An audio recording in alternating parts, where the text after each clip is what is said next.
Physics টোমা চ্যানেলে সবাইকে স্বাগত।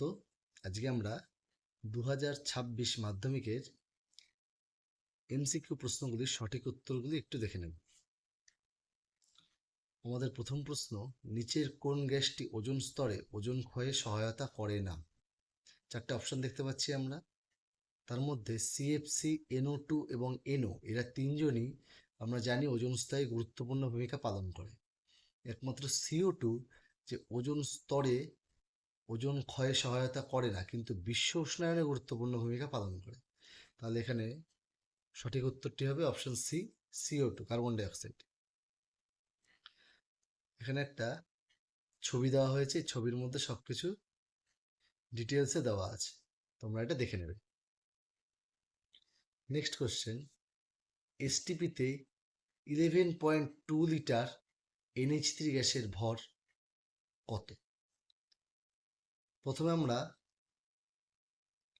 NH3 বা অ্যামোনিয়ার আণবিক ভরটা দেখে নেব। নাইট্রোজেনের কত? 14 প্লাস হাইড্রোজেনের 1, কিন্তু 3টে হাইড্রোজেন আছে বলে 1 × 3 মানে 17। তাহলে 22.4 লিটার, যেটাকে আমরা বলি কি মোলার আয়তন, 22.4 লিটার NH3 গ্যাসের ভর হবে কত? 17 গ্রাম। তাহলে 1 লিটারের কত হবে? 17/22.4। আর 11.2 লিটারের ক্ষেত্রে কত হবে? 17/22.4 ইন্টু 11.2। 11.2 দিয়ে যদি আমরা 22.4কে ডিভাইড করি তাহলে পাবো 2। 2 দিয়ে 17কে ডিভাইড করলে পাবো 8.5। তাহলে আমাদের উত্তর হচ্ছে কত? 8.5 গ্রাম। সঠিক উত্তর হবে অপশন বি, 8.5 গ্রাম। নেক্সট কোশ্চেন, নিচের রাসায়নিক সমীকরণ অনুযায়ী 5 মোল CH4 বা মিথেনকে সম্পূর্ণ দহন করতে এসটিপিতে কত আয়তন অক্সিজেন লাগবে? বিক্রিয়াটাকে ভালো করে খেয়াল করো, এটা হচ্ছে মিথেনের দহন প্রক্রিয়া, যেখানে মিথেনের দহন হয়ে কার্বন ডাইঅক্সাইড এবং জল উৎপন্ন হয়েছে। মিথেনের আগে কিছু নেই মানে 1 আছে, তার মানে 1 মোল CH4কে সম্পূর্ণ দহন করতে O2 লাগে বা অক্সিজেন লাগে কত? 2 মোল।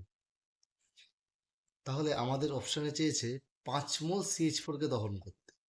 5 মোল CH4কে সম্পূর্ণ দহন করতে অক্সিজেন লাগবে কত মোল? 10 মোল। 1 মোল অক্সিজেন গ্যাসের আয়তন কত? 22.4 লিটার। এটাকে আমরা কি বলি? মোলার আয়তন বলে থাকি, তাই তো? তাহলে 1 মোল অক্সিজেন গ্যাসের আয়তন যদি 22.4 লিটার হয়, তাহলে আমরা দেখছি 5 মোল CH4কে দহন করতে 10 মোল অক্সিজেন গ্যাস লাগছে। তাহলে 10 মোল অক্সিজেন গ্যাসের আয়তন কত হবে? 224 লিটার। তাহলে অপশন এ হচ্ছে আমাদের সঠিক উত্তর। নেক্সট কোশ্চেন, তাপ পরিবাহিতার SI একক। আমরা একটু ইকুয়েশনটা দেখে নিই।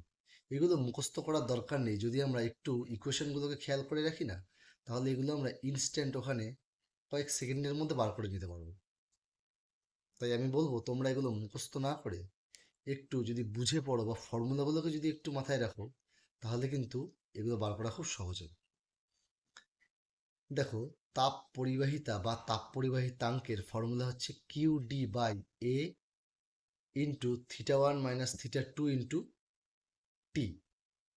এখানে কোন রাশিটা কি সেটা একটু বলে দিই। কিউ হচ্ছে তাপ, ডি হচ্ছে বেধ, এ হচ্ছে ক্ষেত্রফল, θ1 - θ2 হচ্ছে উষ্ণতার পার্থক্য, মানে এক প্রকারের উষ্ণতাই বলা যায়, আর টি হচ্ছে সময়। দেখো, তাপের এসআই একক হচ্ছে জুল, আর বেধের একক হচ্ছে মিটার, ক্ষেত্রফলের হচ্ছে মিটার স্কোয়ার, উষ্ণতার হচ্ছে কে বা কেলভিন, আর সময়ের হচ্ছে এস। এখানে খেয়াল করো যে জে আর এস, দেখো নিচেরগুলোকে সব উপরে লেখা আছে। একটা এম যদি কেটে যায় তাহলে নিচে একটা এম পড়ে থাকে, মানে ব্যাপারটা যে এরকম, J into M by M square into K into S, তাহলে একটা এম কেটে গেল, নিচে দেখো একটা এম পড়ে আছে, তাহলে আমি এটাকে লিখতে পারি যে মিটার ইনভার্স, আবার নিচ থেকে কেলভিনটা উপরে যাবে, তাই কেলভিন ইনভার্স ইন্টু নিচ থেকে সেকেন্ডটাও উপরে যাবে, তাই সেকেন্ড ইনভার্স। এই যে জুল পার সেকেন্ড বা joule into second inverse, joule per second এটাকে আমরা কি বলি? ওয়াট। তাহলে এই জুল আর সেকেন্ড ইনভার্স এটা মিলে হয়েছে ওয়াট, আর মিটার ইনভার্স কেলভিন ইনভার্স যেরকম ছিল ঠিক সেরকমই পড়ে আছে। তাহলে আমাদের কারেক্ট অপশান কোনটা হবে? Option D. সঠিক উত্তর হবে option D, watt metre inverse kelvin inverse. সোজা প্রশ্ন, মানুষের সুস্থ চোখের ক্ষেত্রে দূরবিন্দুর অবস্থান হলো কি? অপশন সি, অসীম দূরত্বে। যখন কোনো আলোকরশ্মি কাঁচের ফলক বা স্ল্যাবে উলম্বভাবে আপতিত হয় তখন চ্যুতিকোণের মান হবে। এটা উত্তর খুব সহজ, যখন লম্বভাবে আপতিত হয় সেক্ষেত্রে কাঁচের ফলকের মধ্যে দিয়ে গেলে কখনোই আলোকরশ্মির চ্যুতি হয় না, সেক্ষেত্রে কি হয়? পার্শ্বীয় সরণ হয়। আর এখানে তো আমাদের উলম্বভাবে বলে দিয়েছে, চ্যুতিকোণের মান হবে কত? 0 ডিগ্রি। আমরা একটা ছবিটা দেখিনি, এই দেখো ছবিটা, তোমরা একটু ভালোভাবে দেখে নেবে পজ করে, বা পিপিটিটা চাইলে আমি দিয়ে দেবো, সেখান থেকেও দেখে নিতে পারো। এরপরে বলছে কত সংখ্যক ইলেকট্রনের মোট আধান 1 কুলম্ব। আমরা জানি একটা ইলেকট্রনের আধান কত? 1.6 ইন্টু 10⁻⁻19 কুলম্ব। যদি আমি উল্টো করে বলি 1.6 ইন্টু 10⁻⁻19 কুলম্ব একটি ইলেকট্রনের আধান, তাহলে 1 কুলম্ব কটি ইলেকট্রনের আধান? 1/1.6 ইন্টু 10⁻⁻19। এটা করলে হবে 1/1.6, এটা মনে হচ্ছে 0.625 ইন্টু 10⁻⁻19টা উপরে গেলে হবে 10⁻19, তার মানে হচ্ছে 6.25 ইন্টু 10⁻80, একটা ঘর কমে যাবে। তাহলে এখানে হবে আমাদের অপশন সি কারেক্ট অ্যান্সার। তাপমাত্রা বৃদ্ধিতে রোধ হ্রাস পায়। আমরা জানি তাপমাত্রা বৃদ্ধিতে রোধ হ্রাস পায় কার? অর্ধপরিবাহী। সেক্ষেত্রে কোন ফর্মুলাটা কাজে লাগে? R T equals to R0 into 1 minus alpha T. আলফাটাকে বলা হয়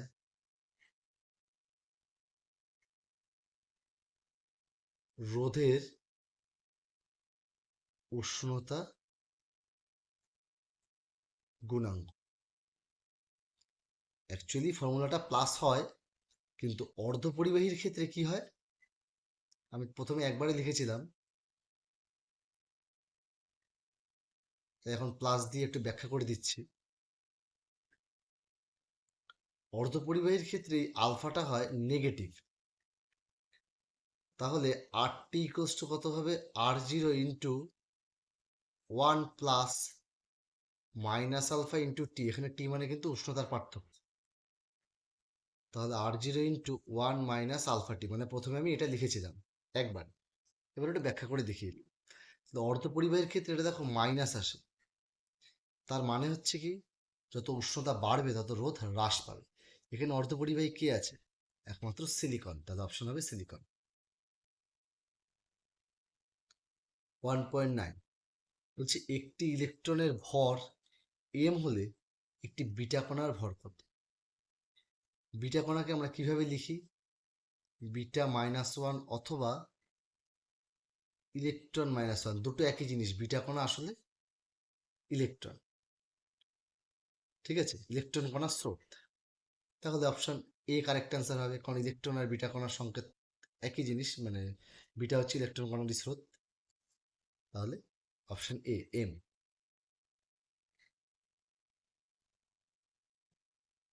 নেক্সট প্রশ্ন, মৌলের পারমাণবিক সংখ্যা 19 হলে আধুনিক পর্যায় সারণীতে মৌলটি কোন শ্রেণীতে অবস্থান করবে? যদি 19 হয়, এটাকে আমরা ভাঙতে পারি 2881। কোন শ্রেণীতে অবস্থান করবে? প্রথম শ্রেণীতে অবস্থান। ঠিক আছে, আসলে 19 বলতে কাকে বোঝানো হয়েছে? পটাশিয়াম। পটাশিয়াম জানি আমরা প্রথম শ্রেণীতে অবস্থান করে। অ্যামোনিয়া শুষ্ককরণের জন্য ব্যবহৃত হয়। এখানে 4টে যৌগ দেওয়া আছে, দেখি আমরা। যদি আমরা CaCl2 ব্যবহার করি তাহলে কি হবে? CaCl2 এর সঙ্গে NH3 বিক্রিয়া করে একটা জুতো যৌগ তৈরি করবে। এটাকে কি বলে? এটাকে বলে জুতো যৌগ।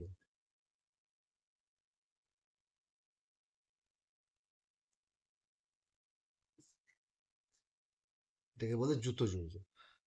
যদি H2SO4 বিক্রিয়া করে তাহলে কি তৈরি করবে? NH4 হোল টুয়াইজ SO4, মানে অ্যামোনিয়াম সালফেট। যদি P2O5 বা ফসফরাস পেন্টক্সাইড ব্যবহার করি আমরা, তাহলে বিক্রিয়া করে কি তৈরি করবে? Ammonium phosphate. একমাত্র CaO এর সঙ্গে বিক্রিয়া করবে না, তার কারণ হচ্ছে অ্যামোনিয়াও ক্ষারধর্মী, CaO বা ক্যালসিয়াম অক্সাইডও হচ্ছে ক্ষারধর্মী। তাই আমরা কি ব্যবহার করব? আমরা ব্যবহার করব CaO, calcium oxide. Next question, নিচের কোন মৌলটি ডুরালুমিনে উপস্থিত থাকে না? ডুরালুমিনে অ্যালুমিনিয়াম থাকে কত পার্সেন্ট? 95%। Cu বা কপার থেকে কত পার্সেন্ট? 4%। ম্যাগনেসিয়াম থাকে 0.5%। আর কে থাকে? আর থেকে ম্যাঙ্গানিজ, এটাও থাকে 0.5%। তার মানে আমরা বুঝে গেছি কে উপস্থিত থাকে না? জিঙ্ক। নেক্সট প্রশ্ন, কপার সালফেটের জলীয় দ্রবণে অতিরিক্ত পরিমাণ জলীয় অ্যামোনিয়া যোগ করলে উৎপন্ন দ্রবণের রং কি হবে? আমরা বিক্রিয়াটা আগে একটু দেখে নিই। কপার সালফেটের সঙ্গে যখন প্রথমে অ্যামোনিয়ার বিক্রিয়া হয় তাহলে তখন প্রথম বিক্রিয়াটা ঘটে, তারপরে অতিরিক্ত অ্যামোনিয়ার সঙ্গে নিচের বিক্রিয়াটা ঘটে। ঘটে দেখো একটা যৌগ কমপ্লেক্স কম্পাউন্ড একটা তৈরি করে, যার রং হচ্ছে গাঢ় নীল। তাহলে আমাদের উত্তরটাও হবে গাঢ় নীল। এরপর বলছে নিচের কোনটি তড়িৎ পরিবহন ক্ষমতা সর্বাধিক? চিনির জলীয় দ্রবণের, নাকি বিশুদ্ধ জলের, নাকি তরল হাইড্রোজেন ক্লোরাইডের, নাকি অ্যাসিটিক অ্যাসিডের জলীয় দ্রবণের? দেখো, চিনির জলীয় দ্রবণ হচ্ছে সমযোজী যৌগ। বিশুদ্ধ জলের মধ্যে আয়নের পরিমাণ খুবই কম থাকে, তাই এর তড়িৎ পরিবহন ক্ষমতা আছে কিন্তু খুবই সামান্য। আর তরল হাইড্রোজেন ক্লোরাইডের পরিবহন ক্ষমতাও নেই, কারণ এটাও একটা সমযোজী যৌগ। অ্যাসিটিক অ্যাসিড যেহেতু একটা অ্যাসিড, এর তড়িৎ পরিবহন ক্ষমতা কিন্তু সবচেয়ে বেশি, মানে এই যে 4টে রয়েছে, তাহলে অপশন হবে অ্যাসিটিক অ্যাসিডের জলীয় দ্রবণ। নেক্সট কোশ্চেন, মিথেনের অণুতে HCH বন্ধন কোণের মান কত? আমরা একটা ছবিটা দেখি। দেখো এখানে দেওয়া আছে 109.5 ডিগ্রি। 109 একটাই অপশানে আছে আমাদের, কি অপশান এ, 109 ডিগ্রি 28 মিনিট। এই কোশ্চেনটাও কিন্তু খুব ইম্পর্টেন্ট, বারবার রিপিট হয় কোশ্চেনটা। তাহলে এই ছিল আমাদের আজকের 2026-এর মাধ্যমিকের MCQর সলিউশন। এরপরে আমরা 2 নম্বরের যে কোশ্চেনগুলো রয়েছে, মানে VSAQ, সেগুলো নিয়ে আমরা আরেকটা ভিডিও করব। নেক্সট ভিডিওতে আমরা সেটাতে সেই উত্তরগুলো দেখে নেব। চলো আজকে তাহলে এই পর্যন্ত। তোমরা যদি চ্যানেলে নতুন হয়ে থাকো, অবশ্যই লাইক, শেয়ার এবং সাবস্ক্রাইব করতে ভুলবে না। আমাদের আরও নতুন নতুন অনেক ভিডিও আসবে।